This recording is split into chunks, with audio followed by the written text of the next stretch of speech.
Yes. All right.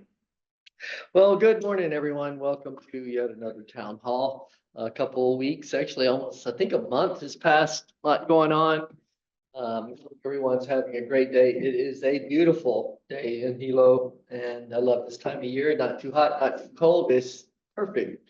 So we're going to go over four things today. We're going to talk actually in order. Joni here, I'll pan into her and zoom up on her here pretty closely, but she's going to do a little update on UKG as we have tried, I've modernized our payroll system. We still are having some growing pains, especially integrating it into Hawaii Pay. And there's some upgrades and improvements coming. So she's here to talk about that. Kris is going to update you on Epic. You're going to get an Epic update every town hall probably from here for the next year and a half. So we'll have an idea what's in store for us. I'm excited about it. It is going to be the coolest thing ever. And I think it's going to really help us improve our care for our patients. But as any good thing, a lot of hard work to do. So she'll update us there. Got some great video and shots and updates on construction. I just love seeing things that you can see and feel coming out of the ground that will make our place better. So updates on that. And then of course, we'll do your questions. I've got a few doozies, which I always like. So we'll tackle them straight on.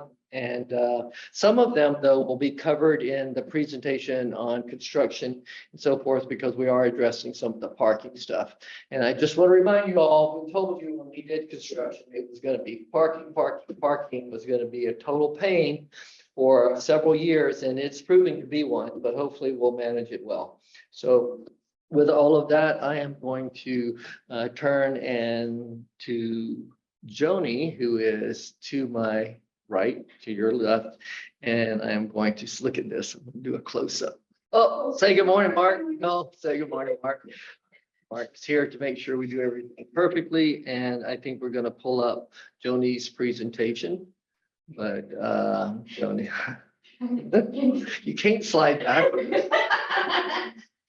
All right. Close up. We'll go off camera. No, we won't. Yeah, we will. Okay. Thank you. All right. Well, thank you, Dan, for having me on to talk about UKG. We're doing a lot of exciting things with UKG, so we're excited to talk about it. Just to do a quick intro on me. So I'm Joni Waltjen. I'm your Chief Financial Officer for Yukio region. Oh, thank you, Mark. And UKG is a very important system that we have here because it tracks all of our time and attendance, so we all can get paid. So I'd like to kind of talk about some of that and some of the great things that we have upcoming. So UKG, we have moved over to UKG from Kronos back. It's been a little bit over a year now. We migrated over this July. The prior Kronos was actually sunsetting. There was some security issues that we were aware of, so we did want to make sure that we moved over to a different product. So we moved over to UKG. Let me put that down. Since moving over to thank you, with Jordan. Great. And focus on that side. There we go. All right. Thank you. So since moving over to UKG, the team of UKG and our UKG team and our payroll team has been really trying hard to create some products out there for us, for our internal users, to make sure that we have some tools and resources available to help us utilize UKG. So I just kind of wanted to briefly go over some of them. So the tools and resources available, we do have some on the internet, on HealthStream, and we now recently mobilized the mobile app. All right, so just a reminder here, on the internet, you can see we have a UKG and payroll page where it has a number of different things. It has a pay statement totals calculator. It has some frequently asked questions. There's a bunch of very, very, very helpful employee and manager cheat sheets. There's probably over a dozen on there. We also work very hard at creating a frequently asked question worksheet, which really you can see there's an index of different topics available for you. So if you have any questions, you can please reach out onto your internet to kind of look those up. If not, payroll, you can always call our payroll department. But those are out there for you if needed. We also have created a couple of different modules within Health Stream. The one at the bottom there, the East Area Region Welcome to UKG mentioned that actually everyone goes sees that on orientation, but it is available for you if you ever want to get a refresher. And then the most recent course is the Requesting Leave in UKG. So the Requesting Leave in UKG, we used to fill out those G1s for, but now we can actually request them straight out of UKG. So if you're not already very familiar with that, we do have a module that you can refresh yourself on that. And then this past summer, we actually launched the mobile app in UKG Pro. So the app picture is there on your left, and the benefits of using the mobile app, because there you can look at your schedule, you can be on the app and just look at your schedule, like, oh my gosh, I want to take that day off. You can actually request it right off of the UKG app. You can look at your accrual balances, and then you can actually, if you can approve your time card, and your manager can also approve their employee time card. So there's lots of things that you can use the app, and it's very useful. All right.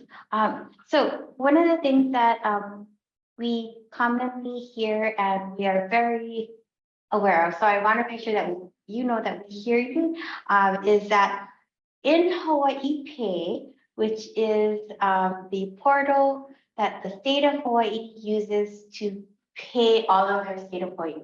Okay, so here we are in UKG, which is our time and attendance system. We take all of that information as far as our hours, our differentials, meaning our specialty certifications and all of that. We have all of that information within UKG.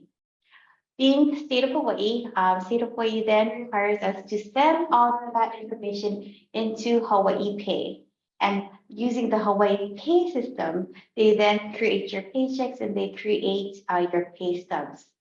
Unfortunately, that's the part where we kind of don't really have that much control over on the pay statement that's coming out with your paychecks. They, even though we send all of that detailed information of all your different pay codes, we do know when you're looking in Hawaii Pay, they actually combine a bunch of those differentials, and they just have one very not so great descriptive on there that has all of these differentials together. So for example, in UKG, in the pay codes, we might have preceptor differential, we might have a weekend differential, we might have specialty certification. We have all of those different hours and those different pays. We transfer that information to Hawaii Pay, but on the Hawaii Pay side, when you're looking at your paycheck, it's in one line that's the emergency pay differential. So we do recognize that it's very not the easiest thing to read in Hawaii Pay. So our team has been trying to work on something that can help with that. So what we are trying to do, which we are coming soon, is we are actually creating a UKG pay statement. So what I kind of mentioned as far as what's being captured in UKG, we want to be able to show that when you're looking at your, when you go in and you do your self-service and you look into UKG, you can see your time cards, but you'll also be able to see this pay statement.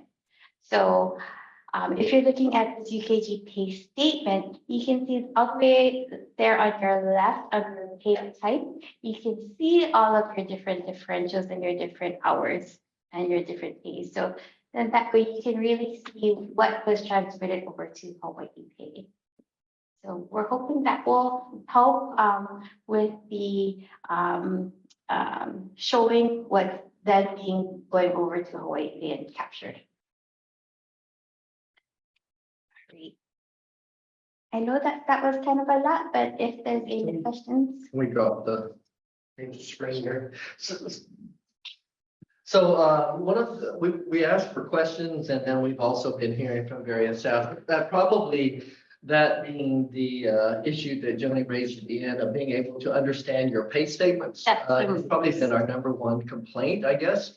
People obviously, when you look at your pay stub, you want to go, oh, did I get paid properly? You get one big number. It's like, well, did I get for this night diff? Did I get for the day I was, my certification pay kicked in, and did my sick time come in, all this, right? So you kind of look through it and you go, oh, okay, that looks right. I think by being able to get a statement, you'll be able to do that more easily. There are ways to do that, by the way, but this would make it much more simple. So I think everybody will be excited about that upgrade. Do we have any comments or questions in the chat about that? Nope. All right. So I think we're going to move over to now an update on Epic. Thank you, Joni. Thank you. Thanks, Joni. All right, I'm going to move the mic closer to me. So thank you, everybody who has given comments on that. Awesome. Mark is gonna pull that PowerPoint back up for us. Good afternoon, everyone. Just give us 1 second to get this back into order. Dan's gonna put that in on me. Oh, there we go. Oh, there we go. And then, He's going to get the closest shot. Yeah. Of Kris. and I won't be able to see myself. All right, we are sharing screen. Excellent.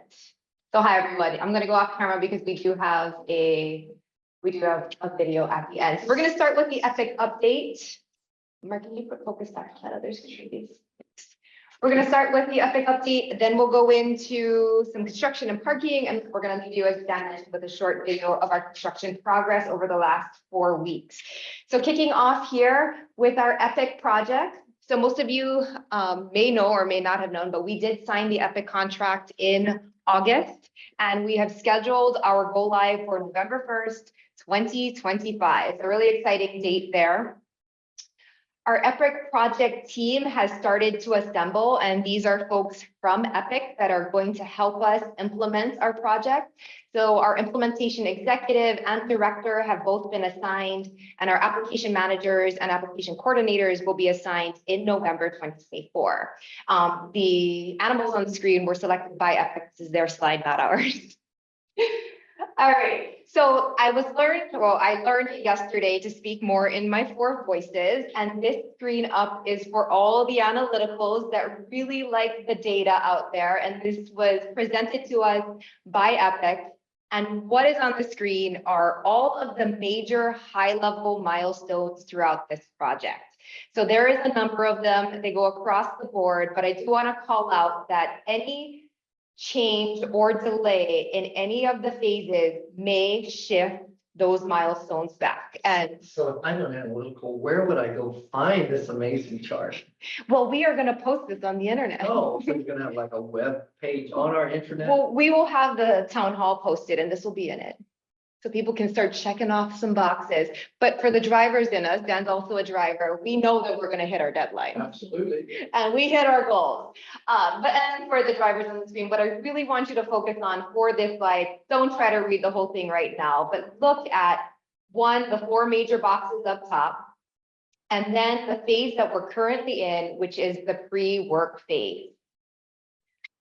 This is a less busy slide, singing to all those drivers out there. So we are in pre-work, and pre-work will last from now all the way till what Epic is calling orientation week, which is their major kickoff in January. We'll get into that. So pre-work is what we're in right now. Just hold that thought.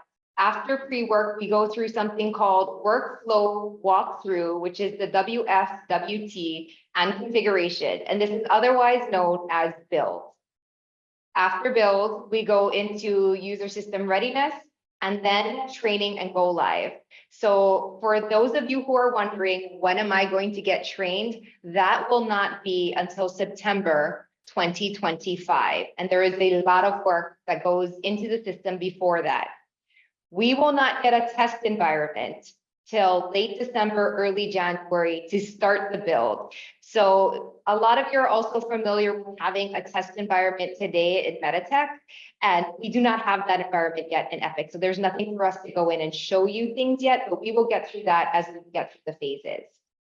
So again, we are in pre-work. which is also known as phase 0 to Epic. And that is going to last all the way till January. And what we are doing in this phase is one, we're getting the team accredited, certified, and trained. So that is ground zero for us. We cannot get out of the pre-work phase until our team is assembled and trained and ready to go and start to build. We have also been given something called build workbooks that we will be working with some of the departments over the next couple of weeks on, and that is just assigning out those build workbooks. So you can think of these workbooks as discovery documents, and some of you are documenting workflows right now and helping us get through some of these workbooks unknowingly, but that is what will happen in phase 0. We are also going to start setting up committees, and then we are working through something called a third-party vendor list. And what that is all of these other vendors that we need for our EMR to actually work. And we have a lot of third-party vendors, some of you work with them, that are in Meditech. We need to either switch them over to Epic or get different third-party vendors that work with Epic.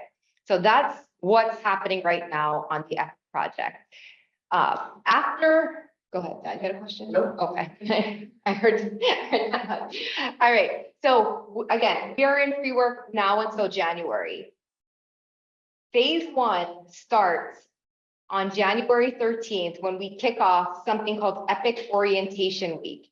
And again, this is a sample schedule for the analyticals on the slide. This has not been tailored directly to our organization, but it will be, because we're actually going to have 5 days of orientation instead of just 4, because we need to find places to run all these concurrent sessions. But the department managers will primarily be involved in Epic Orientation Week. I will be sending out a save the date email to all the department heads just to get this onto your calendar. And then we'll be sending out closer to the date, hopefully early December, the exact sessions that we will be running here on site. In addition to our wonderful team being on site, we will also have Epic's application managers and application coordinators, which are the horse and the sheep from Epic.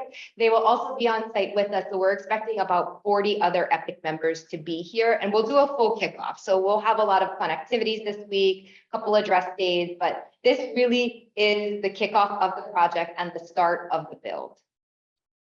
So that's Epic Orientation Week. Just a note back on this current state of Meditech, because I was asked this a few times. So the EHR team has started training and is now really focused on our forward-looking program, which is Epic. We have moved Meditech into something we call steady state. And what that really means is it's a build freeze for any new requests. We will, of course, build any required elements, any new drugs, any new lab results, anything regulatory that has to go in the next year, but we are not going to be building any new content in Meditech. We are going to focus our efforts on Epic. Mark, can you pull up the chat just to see if there's, sorry folks, we're just gonna pull up the chat real quick just to make sure there's nothing hanging out there. Okay. Okay, so that is the current state of Meditech and what's going to happen. So there'll be more, as Dan had mentioned. Every month I'll try to give a short update on where we are, and then we are really going to start those build sessions in January. But it's a very short timeline, so we're going to need everybody engaged once we start those build sessions. So I'd like to just make a couple of comments that I make every time we talk about Epic. I'm gonna keep making it. Epic is a really well built out and well thought of product. It's in about half the hospitals in the country. And I think we are at a position where we can really take advantage of the maturity of the product. It's like, it interfaces very well with almost all the different types of care that we provide. And where I'm going with this is that we will be taking it as recommended, because through trial and error, and honestly, that we weren't first adopters with Epic, they learned a lot of what didn't work, and hopefully most of everything they have works really well. So we're going to give that really thorough try and take it as a recommended. And then at some point, if we see that there are a few things that just really don't work for us, we'll change. But I'm just telling everyone, when you feel like we're drinking the Epic Kool-Aid, we're drinking the Epic Kool-Aid. We're going to take it out of the box, try to take advantage of what this honestly very expensive system can offer us. Okay, thanks, Dan. And that's considered foundation build, I think is what the Foundation build. yeah, we're taking foundations, Epic foundations. All right, moving down here to construction updates. So let's start with parking. And as Joni said, we hear you. I think she said that in her speech. So we do hear you. We know that parking is really difficult right now with the multiple construction projects that we have going on campus. So the good news is we're currently closing 19 stalls so we can construct another 66 stall lot right next to the current gravel parking lot. It's going to take about 3 weeks to complete. Nan is doing this work. And after we get this lot up and running and open, we will start to restripe the parking lot. We also had a few disruptions with the dry wells for MOB3, and that's basically what they're digging in the visitor parking lot. That's Reggie's project. So that has taken a few more of our parking spaces than initially anticipated. We plan to get those back as well within the next few weeks. So we're hoping parking looks a little bit better as we get this lot open. But in the meantime, we also have the ARC parking lot. This came back into contracting as of October 1st, but we had orientation, we had 4 voices down there yesterday. So the ARC parking lot is available for overflow parking. We will also be asking the students to park down at the ARC and then to walk up. If your car is down at the ARC and it is dark, please ask security for an escort. They're happy to escort you down there. So that's the ARC parking lot available as of today. A few more projects that we wanted to bring to light. So the first one is the continuation of the roof replacement project. A couple of months ago, we finished the ER roof replacement project and we replaced that section of the roof. We are now going to move down to the maintenance building, which is leaking, and we're going to replace sections of that roof. And that will happen in a few weeks here. So 10/17, it'll start. The big thing here is the state cars that are parked down there will be moved up to the upper parking lot under the covered corrugated roof right outside the contracts building. So they will be taking up that row of parking if you're parking there. After we finish the maintenance roof, we are going to be doing the hospital upper roof, and that will be pretty disruptive. I'll be really honest. Traffic flow will be disruptive. Deliveries will be disrupted during that process. We will have more communication in the coming weeks. The project manager for this is Oli Amata. You're on good hands, and just to let everybody know, Oli is expressive when you're interacting with her. So you can expect a very colorful map with a lot of different icons on there, but she will be sending out project communication for this. All right, the last project we wanted to talk to you about was the HR refresh project. Nadia, my amiable, wrote this, and she said, "Thank you for your patience as they go through this." I can't see that far.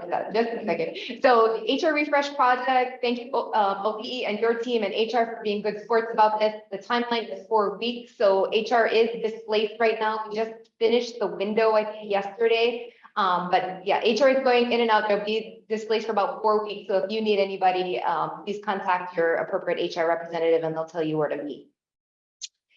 All right, there was a question up there in the chat for us. Mid-shift staff asked if designated parking area for mid-shift staffs has been moved or discontinued. So we'll get to that when we come to questions. The short answer is not right now, but we'll talk about that a little more. Okay. All right, folks. We're going to leave you with the video construction or the construction video that has spanned the last 4 weeks. So this is a historical view. So you'll see as the project progresses for both the expansion and for MOB3.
Are these available on like YouTube or? Yeah, we're gonna, so sorry, folks, for those of you who saw that as pixelated, we're gonna go get them reposted on our intranet, so you can see them. It was really cool shots of the foundation being poured for both of the buildings, and big thanks to Jenny Rowe for taking on the expansion and for Reggie for MOB3. So we'll work to, when we do you know how we save all these on our video channel. We'll make sure you have the links for these, so when you watch, or if you guys want to take a look at it later, that you can, but it's fun watching those things come together. It's a lot of work gets encapsulated in 30 seconds, but we're making progress and things are coming along. And all right, well, good deal. Let me adjust the mic. People tell me if the microphone's too far away, then it sounds like I'm talking in a box. Well, do we have any new questions up there? No. All right, cool. I think that's a good thing. All right, so let's talk about, I have to play with this sucker just a little bit. What happened? Did I turn the camera off? Mark's always right. He said I turned the camera off, so I must have turned the camera off. Yep, I turned the camera off. So now let's see if I can talk and drive at the same time. So we're going to, let's talk a bit about something that I didn't mention at the very beginning, but I just want to give you heads up on. So starting October 11th, when is the next Monday in October? Is that October 11th? I think it is, or maybe it's October 14th, one of those two dates. We're going to be instituting a change in our visitor policy. So I think some of the genesis behind this is that when we came out of COVID, you know, we had to be very restrictive with our policy, got lots of rules, and we gradually loosened things up, but not to, I guess, the extent that we, or I think most of us believe that we ought to be at when it comes to providing access for our family members, for you know, our loved ones to come and see our patients. We looked at pretty much every single hospital across the state and got together kind of a consensus around what was, I guess, the community standard. And as a result, we're going to be loosening up our visiting hours. I'm not going to go through every individual area because there are differences in like our OB and in our ICU area. But in general, we're going to go from 8 a.m. to 8 p.m. and we're going to increase the number of visitors that can come in. So basically 4 and for a longer period during the day. And I think that will have some impact also maybe for parking too, and that it will spread our visitation out across longer hours. I want to, you know, just put right up front, I understand having been a caregiver before, sometimes working around patients or families when there are perhaps a lot of them, or they're maybe even very heavily involved, that it like gets in the way of your work. But we're here to serve, and we're here to care for not only our patients, but our families. And a big part when you have a loved one sick is that you want the people that care about you there. And as people are, as the caregivers, we need to figure out how to accommodate that and make that a friendly environment. So not that we're not friendly now, don't take that the wrong way, but we want to open it up a bit for more. And then also, I think in some of our other areas, as we have larger spaces, we're going to have an ICU that's going to be, the rooms are going to probably be almost more than double the size they are now. You know, I think we'll be able to accommodate the visitors more easily. And then also in our OB, when we finish our family birthing center, we'll be able to have larger rooms. I know some of our rooms are small and built to 1985 dimensions. So we will be getting out information regarding the exact visitor policy over the next couple of weeks. It'll be on the intranet. It'll be in your huddles, the reception desk where people come in and visitors ask, you know, where can I go? What can I do? We'll have that reference material there. And hopefully after a relatively short period of time, everybody will be used to the new visitor hours. So that starts October 14. Okay. All right, good. Let's move on to questions. So we did get a question up in the chat box, and I didn't want to be dismissive of the question in that people were asking, are we going to have any reserved mid-shift parking? So probably the folks who have the hardest time during the week finding parking spaces are those who come in during peak time. So, if everybody usually that's working, a full day of work, most everyone is on campus by 8. And so then visitors and patients start coming in for appointments. So by 9 or 10, it's like that is indeed peak time. And again, that's one of the reasons we've expanded yet again our parking is that you got to drive around and hunt, right? If you are working those shifts, I'd like to tell you right now, we have enough parking space where we could hold lots and spaces for you, where you could then just, have a designated place to park. But right now, we don't have enough to even spare those. So I don't want to tell you that I can fix it when I cannot. We're going to add these additional 68 spaces, and we hope that will alleviate things enough where it may take you longer than most folks to find a place to park, but it won't be where you cannot find parking. And I know this isn't probably the attractive option, but the ARC will have spaces as a big area. I do know it's a long way to walk up. I was down there for some training yesterday or day before yesterday, and yeah, it's a bit of a haul. But I just appreciate or ask for your understanding as we get through this construction, and hopefully it will improve. So I'm just going to work our way through the questions. Kris already mentioned that we'll restart the repainting of the parking lot stalls. I'm not sure why we stopped them, but There wasn't no parking. We have to Oh. block those. Yeah, that does make sense because to stripe them, you have to take down parking. And there were a few days where, remember, I would cruise around and there was not a parking space. So good to be busy, but hopefully our additional parking area will solve some of those issues. A question about, can we have food truck Fridays? So this comes up every year. Food trucks are a popular thing and a big part of cuisine these days. I think they're probably here to stay. It's a little tricky if we allow private commercial ventures to basically utilize state property. I'm sounding like an attorney here, but those are some of the rules around what you can do to have businesses come on, state grounds and sell their wares. Like if we have folks, make, I don't know, bentos or food and then bring it to their workplace to sell. In a lot of ways, they're acting like a food truck, right? And there's prohibitions in the state rules about that. So most likely, we're going to be prohibited from that. We'll probably take a look at it again, but no promises. And I think most likely we won't be able to have Food Truck Fridays. I will put in a plug though for our Ohana Cafe. The food is amazing, and it's gotten, it is just, I had a roll the other day. It was just outstanding. And also it's a pretty good deal from a pricing perspective. So, maybe that's the real reason, right? No, it's not, but good question. Can you clarify where student parking is located? We will be getting that information out to the various schools before now and October 14, but our intent, again, sorry students, it is a long haul, but is to have you park at ARC.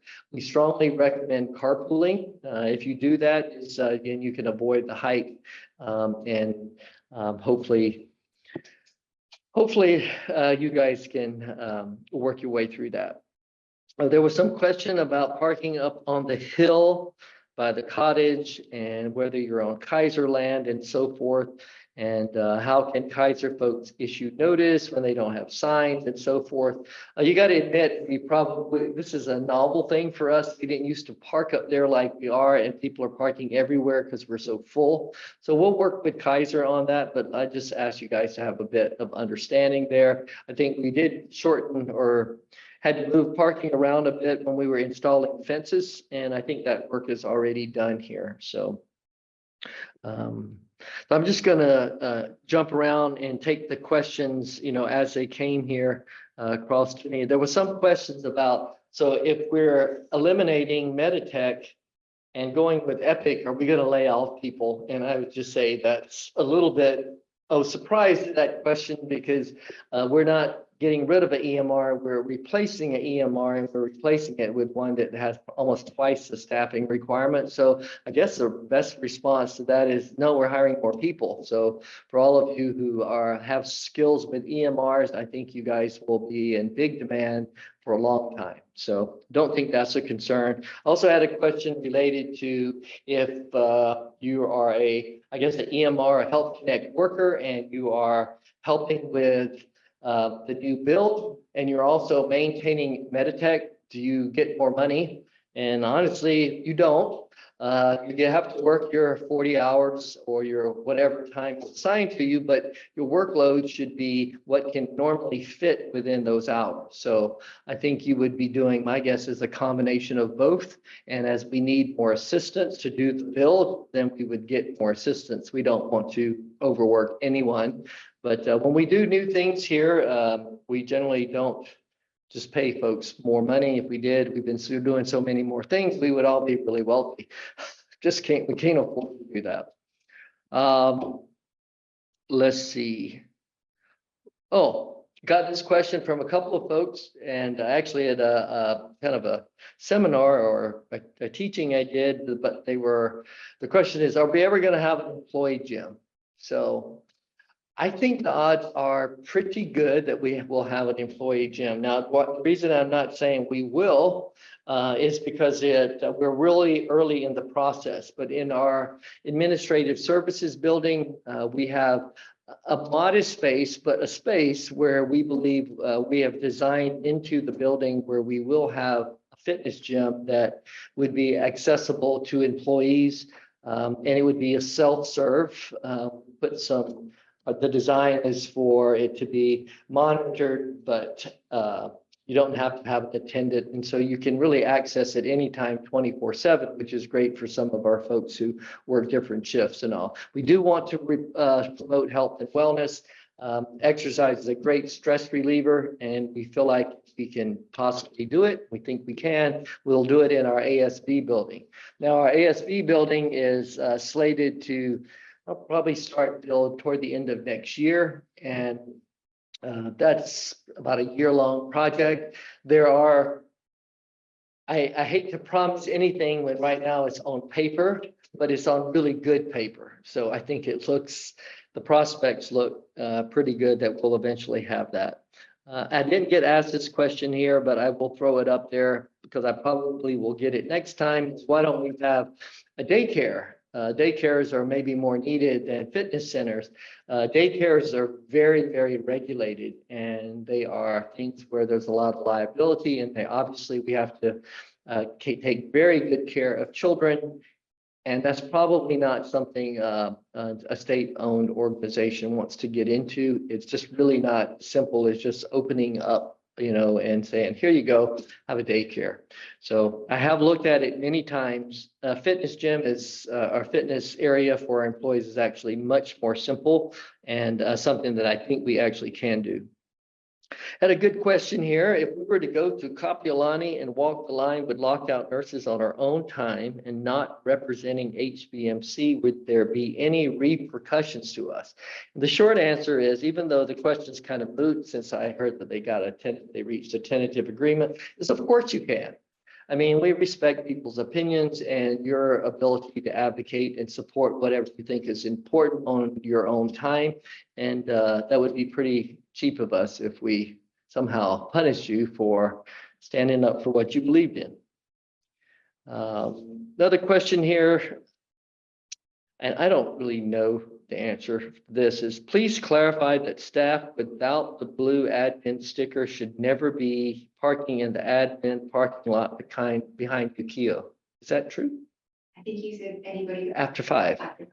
Yeah, okay. See, I have my friend here in the room. I don't think you can park there unless you have the blue sticker, unless it's after 5 o'clock. I guess I could have said that in a more positive way. Sure, you can park there after 5 o'clock and on the weekends. I think that's the correct answer. All right. There was a very detailed question regarding Epic and how surgeons and OBs dictate their reports. It was very technical. And so as a result, I'm just gonna not answer that one. I think it's probably I probably would get it wrong. It's a little too specific, but when it comes to how you get information into the electronic record, be it through dictation or other means, Epic's got a whole suite of options, and I'm sure we'll work our way through. All right, so I have a question up there, Mark. I have a few. All right, so let's see. You know, we got a longer table in this room, and while it might look the same out there in video land, it's a lot farther away than it used to be. And it's not that my eyes are going bad, I just can't. Okay, here we go. What about better lighting in the parking lot area for staff? So if we're talking about our current paved parking and the lights that are in there, those lights are honestly all we're going to have. They could be brighter, but then we wouldn't comply with the dark skies ordinance, which is why we have the sodium yellow lights. And honestly, they're not as good, but that's kind of what we have to live with.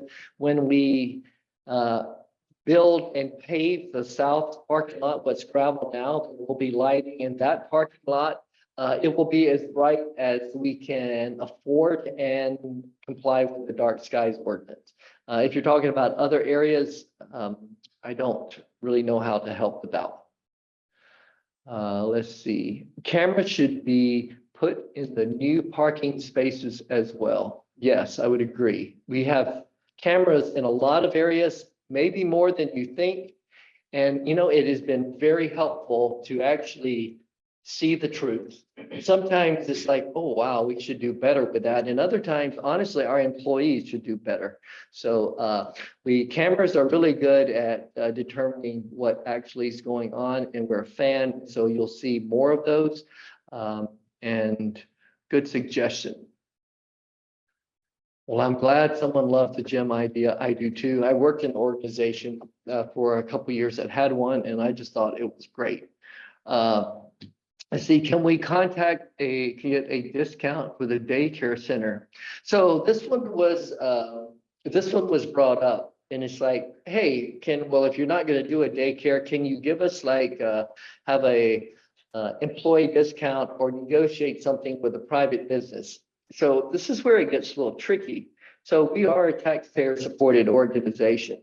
So if we give people, our employees, vouchers or other things so they can get more daycare help, there would probably be a number of agencies that would go, well, why not us too? Because we have kids and we would like to have support. So we get into a little tricky area when it comes with daycare and stuff. So good suggestions. I brought some of them up and had to shoot my own ideas down, and then I've had others bring them up too. So right now it's still not looking that great when it comes to daycare. And there's something about here, they changed Yukio parking to on-call parking. Did we change Yukio parking to on-call parking? Not that admin lot, that's my knowledge. I don't believe that's the case for admin, but I tell you what, we'll look and to see what's going on with it. And let's see. Our gates close at 7. Okay. Yeah, so I don't know the answer when it comes to the Yukio and the on-call parking, so I'll look into that more. And then for parking, regarding to ARC, do the gates close? They close at 7 p.m. If you work a 7A to 7P, you usually shouldn't have any problem getting parking closer to the hospital. People who come in that time, the 8 a.m. people haven't arrived yet, so that shouldn't be an issue. If you come in and say you're working 11 to 11 or 3 p.m. to 3, probably a 9 to 9 or 11 to 11, you may want to move your car after 3, which I know isn't always easy. Can security let you in the gate after 7? Yeah, we do have the keys. Okay, and Kris said here that if you can't make it down, they've locked the gates at 7. Security can get you in to get your car. You just have to give them a call. Are we expecting the AC and the ED to be finished in February? So the short answer is we started on them, but we aren't.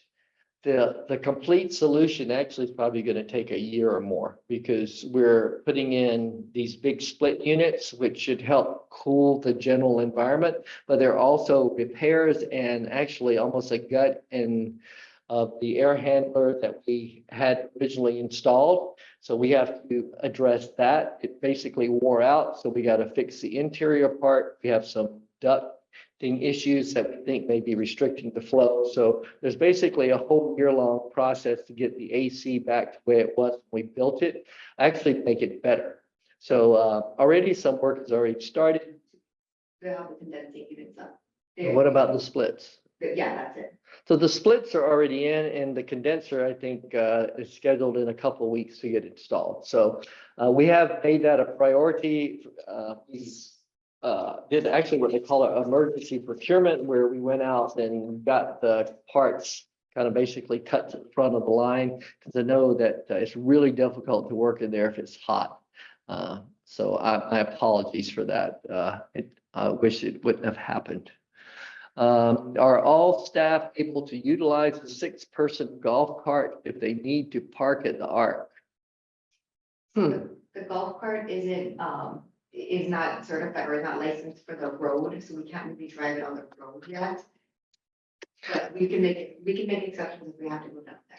Yeah, that one's a little tricky. So I don't know if you noticed, but when Joni and the guys drive the cart to pick people up, they always drive on the side of the road. It's fine for what we're using it for, but it can't just motor down Wainui. So we would have to check how we could get down to ARC safety. Okay. Good question. So I think I caught all up on the questions. I'll go back to the list here. So there was a question about, I think this is about space for classes. How are we going to function once the learning center and short stay are under construction? So, and the question was, we're struggling with patient care space as well as space for classes. How are we going to function once learning center and short stay are under construction? So we have the big trailer out there, the double wide, that some of you may have not had classes out there, but it's about the size of the learning center. Now, the Learning Center is going to close, and then we're going to have all these epic classes and other things coming here too. So we are trying to be creative in space. We've put all the ground conference rooms back into operations. And so I think that may help some. And while I'm a little reluctant to, we are considering, but we haven't decided, we may bring in another trailer for more meeting space. The question, and it's a really good one, what are we going to do for, I guess, what probably is, well, two things. The normal short stay functions, which is to process patients who come in for surgeries, but also it's served as overflow. We do have a plan for when short stay closes during the Family Birthing Center construction. It basically, short stay admissions will be divided into several different areas depending on the types of procedures that you need. So there's a holding room on the first floor, pre and post recovery. They will have more patients. We'll likely use a piece of imaging check-in. We'll also be using a space in OB in I believe the NST area. And then we also will be using a piece of OR. Most of you haven't been into the operating room area, but there's a pre-holding area that we'll likely put to bigger use. None of those spaces will be optimal, just tell you that right up front. But in the long run, we'll have a much more functional space and a great new obstetrics unit. So again, a lot of this construction is going to require flexibility and I guess understanding on people's parts. As far as, and I think I mentioned, as far as classes in space, if our last resort, we can bring in another trailer, so then we'll have 9 of them out there, and it'll be a true mobile home park. Okay. Let's see. We already addressed UKG. We know that it needs to be more user-friendly, and we're working to get it there. I'm really excited about folks getting to be able to see a statement with all their differentials and different types of pay on there. I think that would really help. When can we expect Epic to roll out? Kris already covered that. We're hard on November. You know, I know some organizations, they keep pushing their rollout. For us, it's very, very, very expensive if we move that date. So unless it's an absolute emergency, we're not moving the date. So we're going to November go live, and we're going to stick with that. The question about when are we going to receive our lump sum hazardous COVID pay? So some of you may have gotten memos that they will be going out. I believe half of the HGA COVID hazard pay is paid here this coming pay period.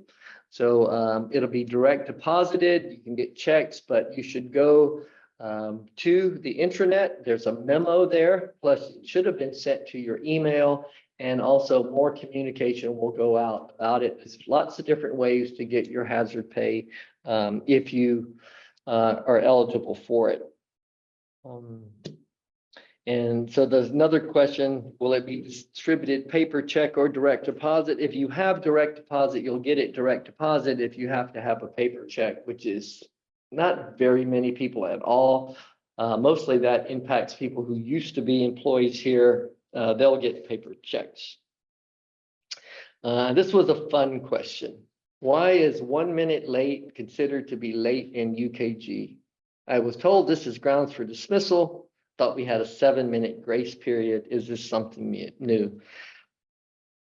Also, why aren't all departments treated the same? Some employees come in later than others and aren't reprimanded or giving any kind of formal warning. Please clarify. So I'll be glad to clarify. First of all, late is late. So if you have to come to work at 8 and you show up at 8:01, you're late. Okay. I mean, that's pretty much standard no matter where you work. If the meeting's at 8 and you show up like I do occasionally 5 minutes later, I can't say I'm on time, I'm late, right? So late is late. So where did the 7 minutes come from? So in our pay system and with some of our rules regarding pay, if you miss some part of work, we make it up by taking a piece of your benefit time, your others, like to make sure you get your full FTE. As long as you are not more than 7 minutes late, then we won't dock or take from your benefit time to keep you at your full FTE. That's where the 7-minute grace comes from, is nothing happens according to your pay calculation and whether we use benefit or not, or time or not. So that's pay. And then there was, are you on time? And if you didn't show up on time, then yes, that's an issue. Work needs to start on time. Yeah, I won't need to go into all the reasons why you should be timely at work. And yes, that is an issue that's both performance and could result in disciplinary action. Now, is that equally enforced in every department? I would hope so, but I'm also pragmatic enough to know that some people or some departments are more strict on showing up on time than others. And honestly, when it comes to performance, you should all show up when you're scheduled to work and not be late. So we'll look into if we have some discrepancy here, but late is late. Good question. And I think we have some comments up there.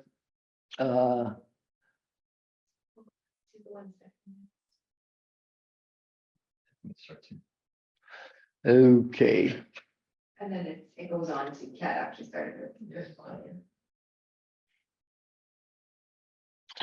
Make it just a little bit larger. All right, so I'm just gonna have to look.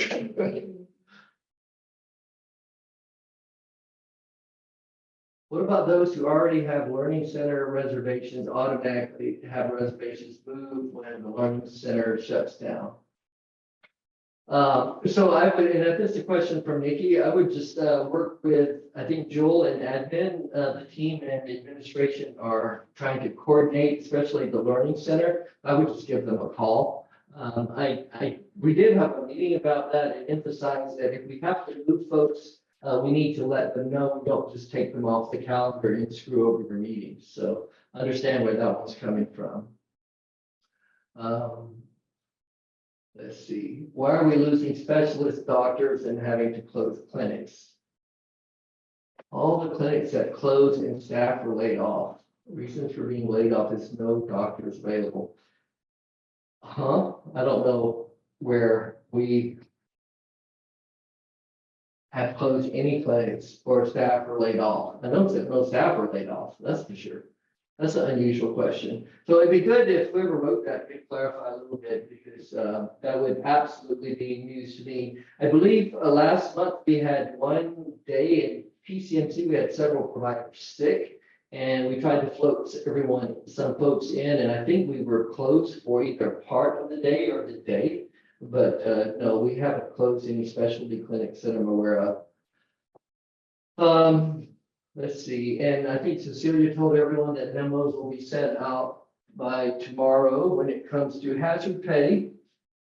And I think if HGA is taking dues from the hazard pay, I think that is something you should take up with your union, that we really don't have a lot of say in what HGA does with their members and their members' policies. And I think I've caught up, and next time I'm gonna sit closer. Or have myself, maybe I should have a little screen. Yeah. Yeah, that would be great. All right, so just a couple more questions and then we'll be all done here. With our limited parking, why are student nurses allowed to park in main parking? So we talked about art. Can we get more chairs in the cafeteria? Again, with the influx of nursing staff, there is no seats in the cafe anymore. They take up about 15 to 20 chairs starting from 11:30 to 1. We will look into that. And by the way, I want to say it is just wonderful that we have so many students who want to train here. I understand that we have to work with them and honestly accommodate them, but we need to, because they are going to be taking care of us one of these days. So it's a great thing to have our schools here working with us. And yes, we'll look for more chairs. Another question about nursing students in the parking lot, and I think we've addressed it. So I believe that's all the questions, both from the chat room as well as from my list of what things that you sent in. Thank you very much for your understanding. It's exciting times. Lots of things are changing and growing here, and I absolutely appreciate everything you do for our patients and for each other. So aloha, great day.